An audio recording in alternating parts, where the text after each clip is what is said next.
Salut, c'est Trado, je suis content de vous retrouver pour la mise à jour de l'analyse technique du CAC 40 et pour débuter, l'action du jour qui est aujourd'hui Arkema qui m'a bien énervé. Je vais vous expliquer pourquoi, vous en doutez tout simplement parce que j'ai passé beaucoup de temps sur le backtest sans grand chose de concluant, mais je vais quand même le partager avec vous parce que il faut que vous rendiez compte quand même du travail qu'il y a derrière un backtest si vous voulez vous lancer dans ce hobby ou cette carrière d'analyse technique trader à compte propre. Alors c'est parti pour Arkema que j'ai regardé et qui m'a intéressé à cause de la tendance générale qui est haussière. Vous voyez, on est au-dessus de la F20 qui monte, ça c'est une bonne chose. Ce qui m'a intéressé également, c'est que la moyenne mobile à 7 jours monte et on est au-dessus, donc la tendance immédiate et haussière. Également la M50 qui monte, qui montre que la tendance de fond est haussière, et la M200 qui montre que la tendance de long terme est haussière. En plus, on a eu un croisement M7-M50 qui est généralement encourageant, qui fait suite à un croisement MV-M50. Donc bon voilà, je vais backtester quelque chose. Et le signal que j'ai backtesté pour vous aujourd'hui est celui d'un setup qui fonctionne généralement, mais vous allez voir que sur ce coup, ça n'a pas fonctionné très bien, mais c'est pas grave, on va faire quand même le travail. On vient de clôturer au-dessus de la Bollinger supérieure. Alors, si vous débutez, la Bollinger supérieure et la Bollinger inférieure, c'est cette enveloppe qui accompagne les cours et qui est basée sur un calcul d'écart type, mais n'ayez pas peur, ça se calcule tout seul avec votre plateforme d'analyse graphique. Et ce qui est intéressant, c'est qu'on a clôturé au-dessus de cette Bollinger supérieure et un backtest repose sur le fait qu'on va regarder sur le passé ce qu'il s'est produit pour voir si on aurait pu gagner de l'argent avec un système, un setup, une stratégie. Et voilà le setup en question. J'ai pris la distance entre la clôture de la bougie qui termine au-dessus de la Bollinger supérieure et la Bollinger inférieure. Et j'ai fait le pari que plus souvent que l'inverse, on va clôturer au-dessus plutôt qu'en dessous avec cette même distance en tête. Clairement, ça veut dire que on prend la première occurrence qui est arrivée, on va dire ici. Ne faites pas attention aux flèches, tout ça c'est des backtests qui ont échoué. Ce qui nous intéresse, c'est le premier pouce que vous voyez tout en bas. Ok, pas ce qu'il y a après. Après, je vous dirai à quoi ça correspond, mais regardez simplement le pouce ou le plus bas des pouces. Donc là, en l'occurrence, ça a fonctionné puisqu'on a clôturé au-dessus de la Bollinger supérieure. Attendez, je vais enlever ce dont j'ai pas besoin, sinon on y perd notre latin, expression de vieux. Et c'est parti. On prend la clôture, on regarde la Bollinger inférieure, on a fait 6%. Est-ce qu'on aurait gagné de l'argent si on avait mis un stop loss à 6% en visant plus 6%? Et bien, comme vous pouvez le voir sur ce coup, c'était un succès, puisque je vous le remonte, là j'ai tout bougé. Est-ce qu'on a d'abord fait moins 6% ou plus 6%? Alors au pire, on a fait moins 4,2, mais c'est bien 6% qu'on a fait d'abord sur la bougie du jour du coup. Voilà. L'autre occurrence est un succès également qui est apparu ici. Et c'est un succès parce que est-ce qu'on a d'abord fait la distance à la Bollinger inférieure moins 3,6 ou plus 3,6? On a fait même beaucoup plus, on a même fait jusqu'à 5,8. Donc c'est un succès. Donc on enchaîne, encore un succès, un échec que je vais détailler pour vous parce qu'il faut regardez, clôture au-dessus de la Bollinger supérieure, distance à la Bollinger inférieure 4,78. Est-ce qu'on a d'abord fait plus 4,78 ou moins 4,78? On a d'abord fait moins 4,78, donc on aurait été sorti sur cette bougie. Allez, on déroule. Un succès, un échec, un autre échec, un succès, encore un succès, encore un succès. J'ai pas besoin de ça. Ensuite, on a un échec, un succès, un échec, un deuxième échec, un succès, puisqu'on regarde la première des icônes, un échec, un succès, encore un échec, encore un échec, encore un succès, encore un échec, encore un échec, encore un échec, encore un succès, encore un succès, un échec, un succès, un succès, un succès, encore un succès. Ce qui nous amène, ça y est, c'est terminé. On a fait nos 32 occurrences. Et sur 32 occurrences, je suis arrivé à 18 succès et 14 échecs. Autrement dit, si j'avais parié, misé, risqué 1000 € par trade, j'aurais gagné 1800 € enfin 18 000 € et j'aurais perdu 14 000 €. donc un gain net de 4000 euros, ou alors si vous préférez avec 100 euros par risque, ça fait 1800 euros de gagné, 1400 euros de perdu, ça fait 400 euros de gain. C'est pas mal, ça fait du 56%. N'oubliez pas que les casinos font fortune avec des tables de roulette qui font du 52%. Donc là, on est carrément au-dessus de ce que fait un casino avec le jeu de la roulette. Mais j'ai essayé, et vous savez comment je travaille, de faire un petit peu le difficile et demander un risk-reward plus important. J'ai dit, tiens, que se passe-t-il? Parce que j'avais l'impression que ça fonctionnait bien quand même, quand ça fonctionnait bien. Et j'ai donc pris un ratio gain-risque de 1,2. 1,2, ça veut dire quoi? Ça veut dire que je risque, dans ce cas-là, par exemple, 3,6 et je vais voir dans combien de fois, eh bien, j'aurais gagné si je prenais 3,6 multiplié par 1,2. Donc, clairement, 20% de plus que mon risque. Autrement dit, je raconte n'importe quoi, 3,6 multiplié par 1,2, ça fait 4,32. Et là, c'est un succès, comme vous pouvez le voir, parce que est-ce qu'on a d'abord fait moins 3,6 ou est-ce qu'on a d'abord fait 4,32? On a d'abord fait 4,32. Donc, c'est un gain, c'est le sens du pouce qu'il y a en position intermédiaire. Alors là, il n'y en a pas parce qu'on n'est pas encore arrivé ni à l'objectif ni à l'invalidation. Okay, c'est pour ça que je ne suis pas allé plus loin. Mais là, sur ce coup-ci, regardez, donc, on est à un succès. Un succès, donc ça ne fonctionne pas pour 1, ça ne peut pas fonctionner pour 1,2, un succès, encore un succès, encore un succès, encore un succès,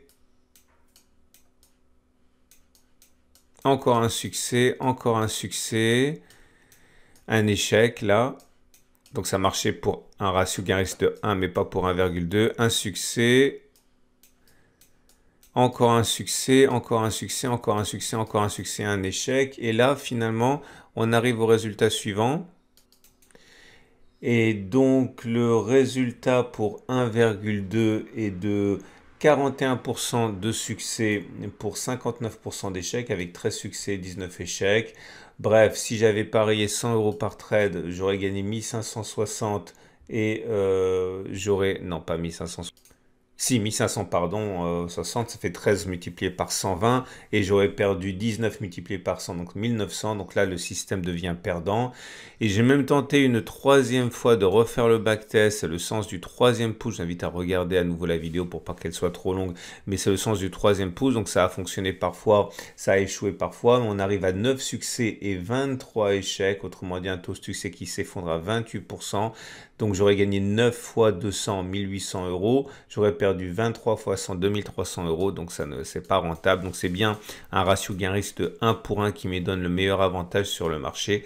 Ça veut dire que clairement ici, si je vise un objectif de 7,2%, j'ai plus de chances de faire plus 7,2% que moins 7,2%. Alors c'est pas génial, c'est mieux qu'un casino et la roulette, mais c'est quand même pas génial.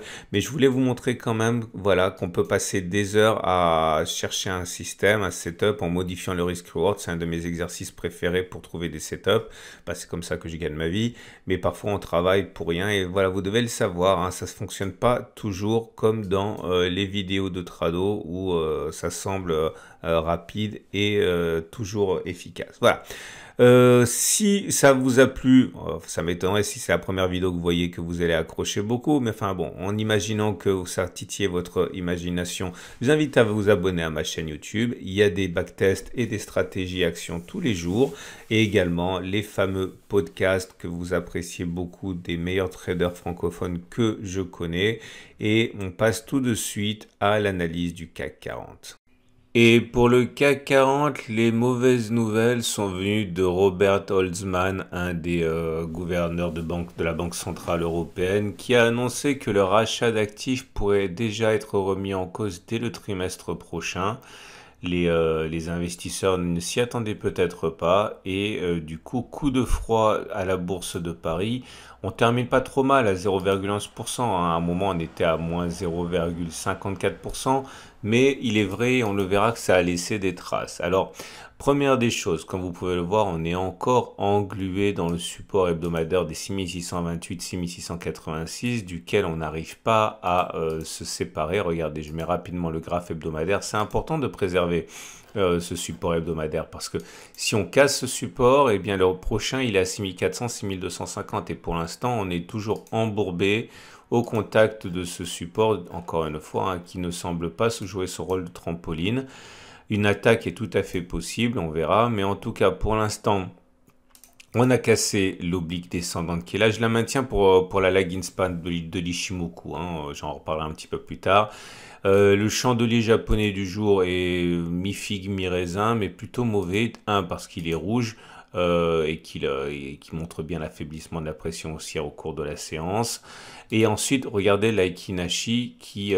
l'Aikinashi réagit toujours avec un peu de retard puisqu'il tient compte de la bougie précédente. Mais vous voyez l'impulsion haussière de lundi a fait long feu. On se retrouve avec une bougie médiocre, un peu haussière, sévère, mais mèche haute et mèche basse. Donc c'est quand même pas folichon.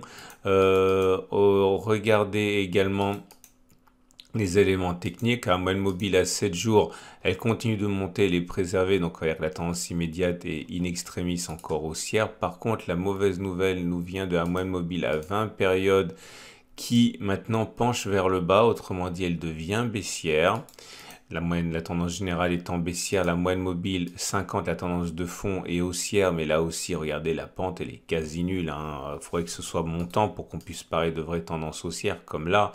C'est pas le cas, donc on va dire que c'est sur l'épaisseur du trait, la tendance de fond est haussière, mais c'est de moins en moins vrai. Heureusement, la moyenne mobile à 200 jours, elle est clairement haussière. On est au-dessus, donc la tendance de long terme est haussière. Les bandes de Bollinger n'apportent pas grand-chose de neuf en fait, puisqu'on est toujours dans une situation où une latéralisation à plat comme ça semble se mettre en place. Ça voudrait dire que la tendance est neutre au regard de cet indicateur. Les autres éléments techniques n'apportent rien, je ne vais pas en faire le tour, mais on a eu des signaux qui étaient plutôt haussiers récemment, mais là on n'a rien de neuf. Plus intéressant peut-être l'Ishimoku, je vais vous dire pourquoi, parce que on va attendre maintenant quelque chose de particulier. Bon, la tendance de fond, elle n'est pas haussière, elle est plutôt, enfin, elle est pas baissière, elle est plutôt haussière. Vous voyez, le nuage est ascendant, mais c'est de moins en moins vrai avec la SSB qui est plate et qui généralement laisse augurer un risque de latéralisation important. Bon, c'est pas baissier. Par contre, on est en dessous de la Kijun et en dessous, donc la tendance générale est plutôt neutre parce que la Kijun n'est pas encore descendante, mais on est en dessous. La tendance immédiate, elle est neutre puisqu'on est au-dessus de la Tenkan qui descend. Mais ce que j'attends, mais ça va pas être pour tout de suite, mais il faut le garder à l'esprit. Vous savez, on a cassé cette résistance oblique descendante là. Vous savez, la lagging span ici, c'est les cours balancés 26 périodes en arrière. Et oui, c'est juste la clôture que l'on ramène en temps réel en arrière, voilà, comme ça. Si la lagging span ou la Chikou, comme vous voulez, arrive à passer cette oblique, là on aura effectivement une impulsion haussière qui pourrait être intéressante. Mais enfin bon, c'est pas pour tout de suite, on parle de quelque chose qui se produira éventuellement dans 2 ou 3 semaines. Mais voilà, c'est pour ça que je laisse cette oblique même si elle a été passée. Alors par contre, en imaginant que ça baisse, que ça fasse n'importe quoi et qu'après, dans 20 séances, la Kingspan passe l'oblique, ça pourrait être intéressant. Mais bon, pour l'instant, c'est quand même assez médiocre tout ça. Alors, comment trader? Que faire? Alors, si vous êtes haussier, vous avez un très bon ratio gain-risque ici, parce que vous savez que je vous ai parlé du super trend qui normalement devrait amener une clôture en dessous des 6608 plus souvent qu'il ne... Enfin, plus sûrement qu'il ne le fera pas, c'est statistique. Donc si on se rapproche de ça pour clôturer en dessous, on aura vraiment un ratio gain-risque intéressant pour ceux qui vont être acheteurs. Donc si vous achetez maintenant, par exemple, et que vous visez, mettons la précédente résistance à 3,22 avec un stop un peu large, comme ça on absorbe la clôture éventuelle sous les plus bas. À 2,6, vous avez un ratio gain-risque qui est intéressant. Et bon, si on n'y va pas et qu'on remonte tout de suite, vous êtes quand même dans le train. Donc ça, c'est intéressant pour les haussiers. Pour les baissiers, Je ne sais pas quoi vous proposer parce que ça ne correspond pas à l'esprit de ce que j'aime bien proposer dans ces vidéos qui sont avant tout pédagogiques. Mais imaginons le SAR par exemple. Voilà, si vous mettez un stop loss en cas de clôture au-dessus du SAR, ça vous fera du 1,2% de stop loss avec un objectif qui est de retourner sur le support journalier à 1,23, 1,25. Donc vous avez un ratio gain-risque tout juste supérieur, hein. Voilà, mais je ne vous encourage pas à le faire parce que c'est un trade qui est dangereux. Voilà ce qu'on pouvait dire. Je vous souhaite une excellente journée. Je vous invite à regarder à la fin de cette vidéo l'analyse technique de l'or si vous voulez diversifier votre patrimoine et je vous dis donc à tout de suite.